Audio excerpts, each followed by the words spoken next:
How many wrestlers are in your family? I have a long line of wrestlers. We're all related. My grandfather, High Chief Peter Maivia, Wild Samoans, my dad, Rocky Johnson, Jimmy Superfly Snuka. Oh, wow. The list goes on. My uncle, King Tonga. I mean, there was Oh, King Tonga was your uncle? Remember him? Yeah, I do remember him, yeah. And arguably one of the toughest men. You mean in real life? In real life in pro wrestling. And the Could way he beat up his wife if they got in a fight? Or? She would kick his ass. So there's this crazy story. So he was out and he was eating after a big match. At one time, he was wrestling Hulk Hogan. I think this was in Buffalo.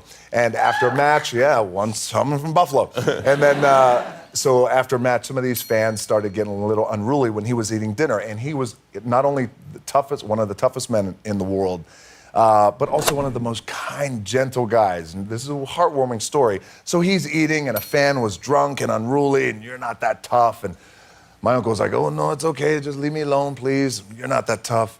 Finally, the guy pushed my uncle. My uncle gets up. He grabs him by the head, and he bites his nose off.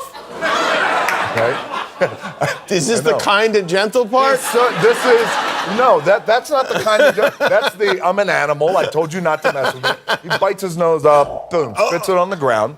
The guy goes crazy. His wife starts freaking out. They call the cops. The cops come back to find my Uncle Tonga still sitting, eating. And they were like, and he's very menacing. Look, he's massive, and he's just sitting there eating. And, sir, are you Tonga Fafita? And, yes, I am.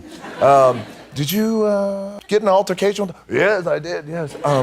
And I believe his nose, I think he's at the hospital. Oh, yes, his nose, it's right over there. Wow, I'm surprised they didn't deep fry it and eat it in Buffalo.